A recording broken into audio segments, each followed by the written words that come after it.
It's that time of the day. You're ready to get your game on and you feel motivated to improve and slay some lobbies in Bloodstrike. You boot up the game and you spend a couple of minutes in the shooting range and that's it.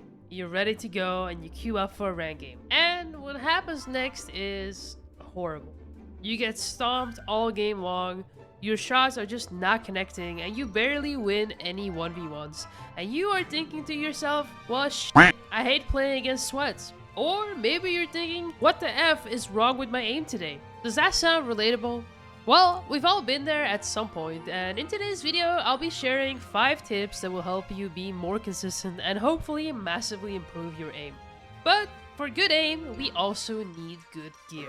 And for that, our friends from Razer have got us covered. Whether you are a mobile gamer or PC gamer, Razer has got you covered. They are the peripheral gaming company to be following. They honestly have some of the best products on the market. Razer was kind enough to send me some awesome thumb sleeves for my mobile gaming journey.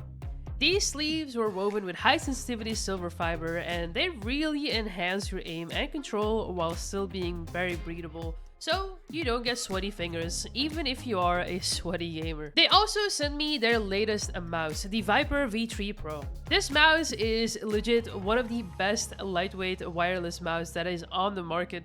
You guys can check out any tech review about it and you will be blown away. This is literally the GOAT of all wireless mice, and the reason why it's the GOAT is because it was designed and trusted by pro players across the globe. So basically, the GOATs created a GOAT.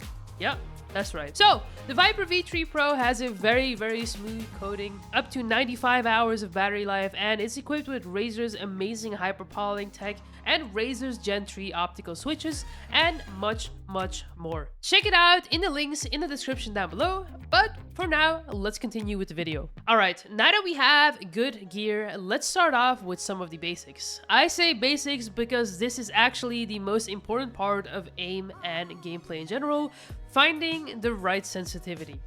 This may sound very obvious, but if you're having issues with flicking, tracking, turning your camera, or recoil control, then that means that you didn't find the right sensitivity yet. Some of you are taking on fights and your sensitivity might be too high, and if it's too high, you will miss most of your bullets out of your clip because you don't have enough control as to where you are actually trying to aim. If your sensitivity is too low, you will have a hard time tracking your enemies down, and it means you want your reticle to go somewhere, but you can't quite keep up with your mouse or finger, which either causes you to miss your shots or you will die before even getting a chance to shoot.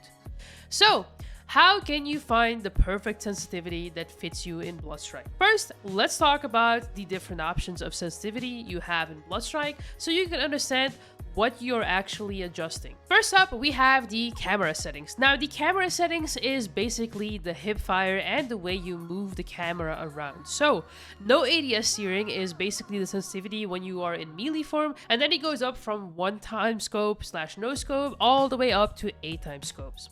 And secondly, we have the firing sensitivity, and the firing sensitivity is basically the ADS sensitivity. So if you are scoping down and your sensitivity is too high or too low, you want to be adjusting the firing sensitivities. Next up, what we're going to do is we're going to use any gun with high recoil or something that you have difficulties using. In my case, I'm going to be equipping myself with the M4 without any attachments. And for each scope, we will be adjusting the sensitivity to something that feels right.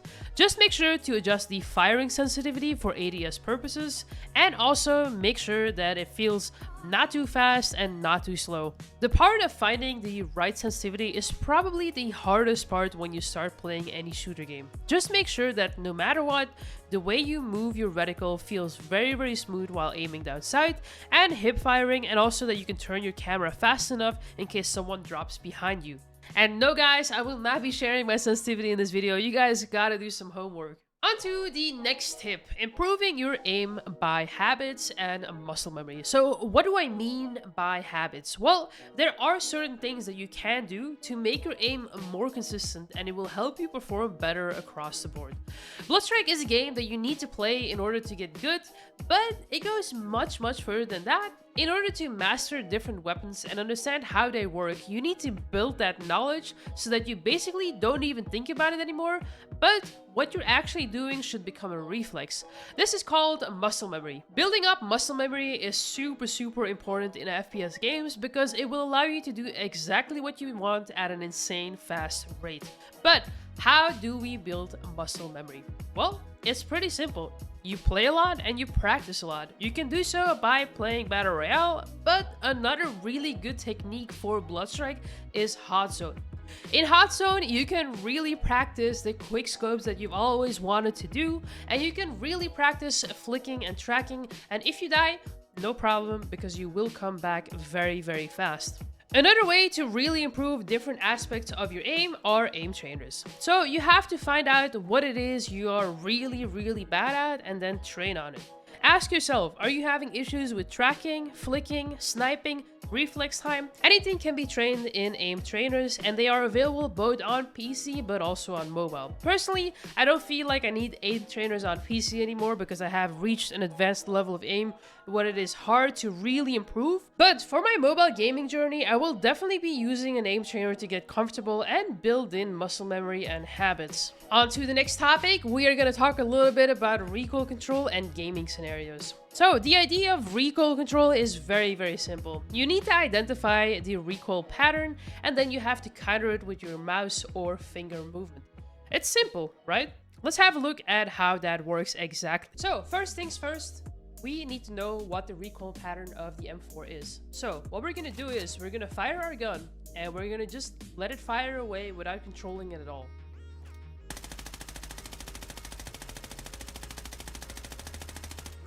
There you go. So as you can see up on here on the wall, we can see that the recoil actually goes upwards and to the top right.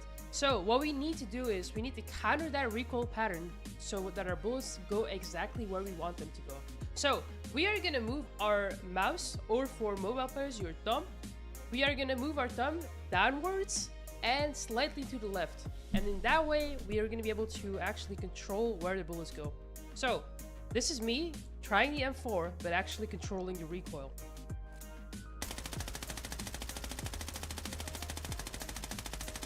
Reloading. So that is a huge difference, and that is how you control recoil. So now that we know how recoil works, we need to make sure that we apply this knowledge. When you're aiming at someone and you're shooting at them, I want you to ask yourself this. Was I shooting at them with the intention to simply hit my shots, or was I shooting at them with the intention of headshotting?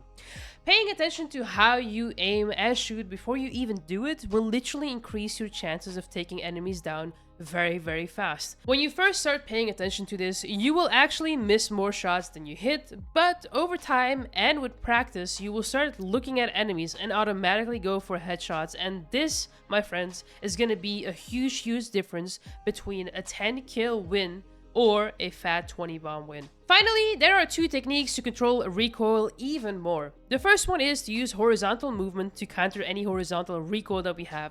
So let's say that your gun shoots and the recoil goes to the right, simply use left movement to counter that. The second one is even more simple. Just reset the recoil pattern entirely. Just stop shooting for an instant and start shooting again afterwards. The pattern will be reset and therefore easier to control again, because the further you go into the pattern, the harder sometimes it gets for guns to be controlled. The next tip is something that is not talked enough about in the FPS scene. I want to talk about a basic technique that will prepare you before the battle even starts, and this genuinely is something that people don't pay attention to, including myself when I first started playing shooter games. The technique I'm talking about is called centering. Basically, you are placing your crosshair to where you expect enemies to be. This might be around corners, downwards, or even upwards. Doing this will allow you to have a much faster reacting time on your trigger finger against opponents, and it will allow you to do damage much faster. It will also allow you to hit your shots easier, because if you know where to expect someone, it means that you don't really have to correct your aim as much when you start shooting. This is probably one of the biggest reasons that I win most of my 1v1 situations when I'm playing Battle Royale, or even situations where I'm facing multiple opponents. And finally, an important part of aim is movement and the way you position and move while aiming. But there's more to it than that. You can have the best aim in the world, but if your movement is bad in Bloodstrike, chances are that you are gonna get outplayed. Bloodstrike is a very dynamic game, and that means that you really need to move and shoot. But I'm not just talking about just moving. You need to be sliding, you need to be jumping, and you need to be strafing while taking on battles. And some of you are gonna ask me, Lights, please make a movement guide.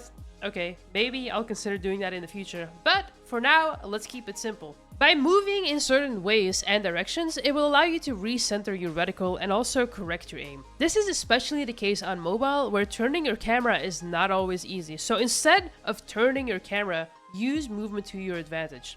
This will make it harder for your enemies to hit you, but it will also allow you to hit more shots. But don't go too crazy with it, because if you move too much, you will actually miss more shots than you hit, and you might end up losing the fight anyway. Finding the right balance between movement and aiming is really key to winning fights in Bloodstrike, and also it's key to staying healthy while in a fight, because the third parties are right around the corner. So, you can reposition to recenter your aim and be more accurate, but you can also use sliding and mid-air accuracy to your advantage. You can also spam jump and even bunny hop while shooting in Bloodstrike. I want you to think about all of these little things next time you play and give it a try. You can definitely feel which guns are accurate, which ones fall off, and how you should play around these situations and movements. Anyway, these are some of the basic tips and tricks that I applied when I was new to shooter games, and I really hope it helps you out. If you're new to mouse and keyboard, or if you're new to mobile gaming, the start can be really rough and discouraging, but if you put in enough time and really practice, you will get better and you will feel improvements. So, don't give up. The gameplay you guys have been watching throughout this video was played with the Razer Viper V3 Pro, and as you guys could see, I've been practicing my mobile skills as well with the Razer finger sleeves. Honestly, these are two things that I cannot miss in my daily gaming sessions, and I want to give a huge thank you to Razer for supporting my gamer journey. If you guys enjoyed this video, or if you found this video useful, please drop a like and make sure you're subscribed to the channel so you don't miss out on any content.